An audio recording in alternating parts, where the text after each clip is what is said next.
बहुत पहले की बात है। एक दिन भगवान नारायण लक्ष्मी जी से बोले, पृथ्वीलोक पर भक्ति बढ़ गई है, सभी लोग नारायण नारायण करते हैं।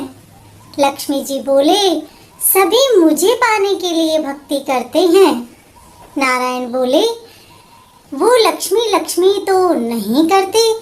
वे बोली, विश्वास ना हो तो परीक्षा हो जाए।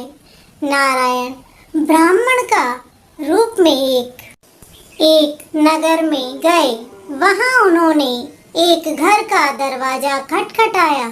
घर के मालिक ने दरवाजा खोला और बोला, आप कौन हैं? किससे काम है? भगवान बोले, हम आपके नगर में भगवान का कथा कीर्तन कराना चाहते हैं। मालिक ने कहा, ठीक है, जब तक आप कीर्तन करेंगे तब तक आप मेरे घर पर ही रहना। कथा कीर्तन के लिए सब तैयारियां हो गई। कथा का समय हुआ तो नगर के लोग आ गए। दूसरे दिन लोगों की भीड़ और ज्यादा बढ़ गई। लक्ष्मी जी ने सोचा, अब परीक्षा का समय आ गया है। लक्ष्मी जी एक बूढ़ी माँ का रूप धरकर नगर में आ गई। वहाँ एक महिला द्वार बंद करके कथा में जा रही थी। बूढ़ी माँ बोली, बेटी, मुझे प्यास लगी है, थोड़ा सा पानी पिला दो।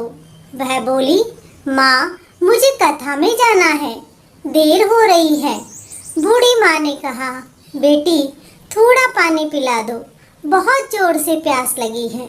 वह महिला घर से पानी का लोटा लाई और बूढ़ी माँ को पिला दिया। पानी पीकर उस लोटे को वापस लौटा दिया। महिला के हाथ में लेते ही वह लोटा सोने का हो गया। यह देख महिला आश्चर्यचकित रह गई। उसने बूढ़ी माँ से कहा, माँ, आपको भूख लगी होगी, भोजन कर लीजिए। बूढ़ी माँ ने कहा, बेटी, तुम्हें कथा के लिए देरी हो रही है, तुम जाओ। वह कथा में चली गई। वहाँ पर उसने लोटे वाली बात सभी को बताई। दूसरे दिन कथा में लोगों की संख्या कम हो गई। यह देखकर भगवान ने घर के मालिक से पूछा, सेठ जी, आज तो लोगों की संख्या बहुत कम है, क्या बात है? सेठ जी ने कहा, महाराज, गांव में एक बूढ़ी माँ आई है जो चमत्कार करती है।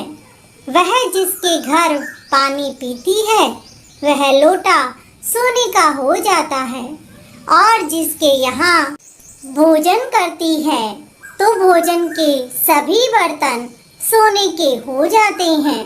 भगवान समझ गए कि नगर में लक्ष्मी जी आ गए हैं। इतने में सेठ जी भी कथा से उठकर चल दिए। वहां जाकर बूढ़ी माँ से बोले, मैंने तो नगर में भगवान की कथा का आयोजन किया था और आपने मेरा ही घर छोड़ दिया।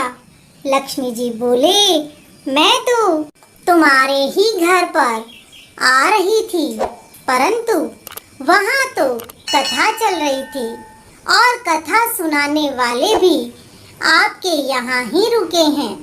सेठ जी ने कहा, व्यास जी को तो मैं धर्मशाला में रुकवा दूंगा, आप मेरे घर चलिए। घर आकर सेठ जी बोले, महाराज, अब आप धर्मशाला में रुकिए, वहीं आपके लिए व्यवस्था कर दी गई है। महाराज ने कहा, यजमान, अभी तो कथा होनी शेष है।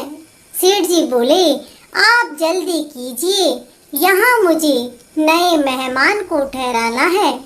इतने में बूढ़ी माँ वहाँ पहुँच गई और सेठ जी से बोली, आप कुछ देर के लिए बाहर जाइए, मैं इनसे बात कर लूँ। लक्ष्मी जी भगवान से बोली, देख लिया ना प्रभु मेरे प्रताप को। भगवान नारायण बोले, एक बात तो मेरी माननी होगी, मैं यहाँ कथा करने के लिए आया, तब तुम यहाँ आई। इसीलिए जहाँ कथा होगी वहाँ तुम रहोगी। यह कहकर भगवान नारायण बैकुंठ की ओर प्रस्थान कर गए। दूसरे दिन सेठ जी के घर के बाहर भीड़ इकट्ठा हो गई।